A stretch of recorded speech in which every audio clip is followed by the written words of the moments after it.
Hi hello welcome to N9 media. మీకు church కొనాలనుందా? చర్చిలో ఉండాలనుందా? ఎన్నో రోజులు ప్రార్థనలు చేసిన చర్చిల్లో నివసించి ఆ ఆశీర్వాదాలు పొందాలనుందా? అయితే వెంటనే చర్చిని బుక్ చేసుకోండి, ఇదిగో వివరాలు అంటూ ప్రకటనలు కనిపిస్తే ఆశ్చర్యపోవద్దు. నిజంగానే ఎన్నో ఏళ్ల నుంచి చర్చీలు అమ్మే కార్యక్రమం మొదలైంది. అది ఇంకా కొనసాగుతూనే ఉంది. ఏటా వందలాది చర్చీలు కొందరు కొని అమ్ముతూ ఉంటారు. వారి అవసరానికి తగ్గట్టుగా మారుస్తుంటారు కూడా. ఇలా చర్చీలను ఆధ్యాత్మిక సేవల్ని అమ్మడాన్ని సైమనీ అంటారు. బైబిల్లో సైమన్ మాగస్ అనే వ్యక్తి డబ్బు ఇచ్చి అపోస్తలుల శక్తిని కొనాలని ప్రయత్నిస్తాడు.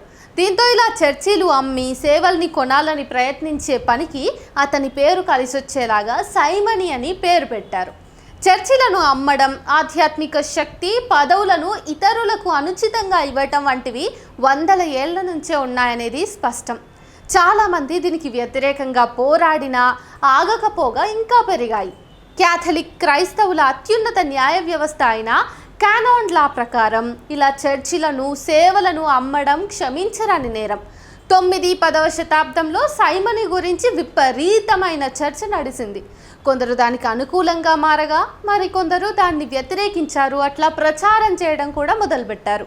1494లో ఓ పాస్టర్ సైమనీకి వ్యతిరేకంగా ప్రచారం చేయగా ఆయన్ని కొందరు హత్య చేశారు. దీంతో సైమనీ గురించి మరింత చర్చ మొదలైంది. ఇది పాపమని, ఇలా చేస్తే నరకానికి పోతారని విస్తృతంగా చెప్పడం మొదలుపెట్టారు. అయితే సైమనీకి సానుకూలంగా మాట్లాడే వారు కూడా తయారయ్యారు. చర్చి కొందరిని మాత్రం ప్రత్యేకంగా గుర్తిస్తోందని, అలాంటప్పుడు ఆ పదవిని డబ్బుతో కొనటం తప్పేంటని ప్రశ్నించారు.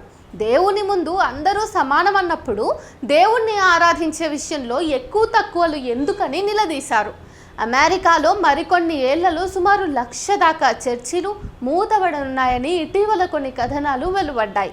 అందులో చాలా వరకు కూల్చివేసి మరో కట్టడమో లేక వేరేగా మార్చటమో అమ్మడమో చేస్తారు. ఒకప్పుడు భారతదేశంలో క్రైస్తవ్యం వ్యాప్తి చేసిన యూకేలో గత 15 ఏళ్లలో చర్చిల సంఖ్య 49,000 నుంచి 38,000కు పడిపోయింది. చాలా చర్చిలకు నిధులిచ్చే వాళ్ళు కూడా కరువయ్యారు. చర్చిల మరమ్మతులకు ప్రభుత్వమే డబ్బులు ఇవ్వాల్సిన స్థితి నెలకొందని తెలుస్తూ ఉంది. కారణం ఏంటి?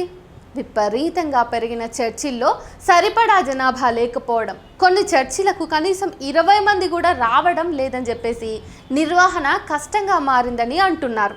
దీంతో వాటిని మూసేయాలని నిశ్చయించుకున్నారు. పైగా ఆయా దేశాల్లో ఏటా పెరుగుతున్న నాస్తికులు, అమతవాదులు అంటే తమకు ఏ మతము లేదని చెప్పుకునేవారు కూడా చర్చిలు మూతపడటానికి కారణంగా నిలబడుతున్నారు. ఇలా మూతపడ్డ చర్చిలను వేరే వారు కొంటున్నారు. చర్చిలను అమ్మడానికే కొన్ని రియల్ ఎస్టేట్ ఏజెన్సీలు పుట్టుకొచ్చాయి తెలుసా. అయితే చర్చిలను కొంటారు సరే, కొన్నవారు వాటిని ఏం చేస్తారు అనేదే ఇక్కడ ప్రశ్న. కొంతమంది వాటిని ఇల్లుగా మార్చుకుని నివాసం ఉంటారు. మరికొంతమంది ఆఫీసులు, అపార్ట్మెంట్లు, మ్యూజియంలుగా మార్చుకుంటున్నారు. మరికొంతమంది ఆ చర్చిలకి ప్రతిగా తమ మతానికి చెందినటువంటి మందిరాలను అందులో ఏర్పాటు చేసుకుంటున్నారు. ఇంకొందరు చారిత్రక చర్చిలను కొనటం ద్వారా అందులోని శిల్ప కళా సంపద భద్రపరుచుకోవాలని భావిస్తున్నారు. ప్రస్తుతం ఇదొక ట్రెండ్లా నడుస్తోంది. అయితే అనుకున్న వెంటనే చర్చిలను అమ్మడం, కొనడం అంత సులభం కాదు. దీనికి స్థానిక ప్రభుత్వ అనుమతి తప్పనిసరి. చర్చి కమిటీలు అనుమతి ఇవ్వాలి. కొనేవారి ఉద్దేశం ఏంటి, చర్చిని ఎందుకు వినియోగిస్తారు, అందులో ఎలాంటి కార్యక్రమాలు చేపడతారు అనేవి ఆరా తీసి సంతృప్తిగా అనిపిస్తే మాత్రమే అమ్ముతారు. చారిత్రక చర్చిలకు చాలా ఎక్కువ మొత్తంలో ధర ఉంటుంది. అంత మొత్తానికి ఒప్పుకుంటేనే అమ్ముతారు. ఇదంతా పాపమని, దేవుడు ఈ కార్యాన్ని క్షమించడని కొందరు క్రైస్తవ పెద్దలు అంటూ ఉండగా, నిర్వహణ భారం భరించలేనప్పుడు చర్చిలను ఇతరులకు ఇవ్వడంలో తప్పేముందని మరికొంతమంది క్రైస్తవులు అంటున్నారు. దీనిపై వాదోపవాదాలు జరుగుతూనే ఉన్నాయి.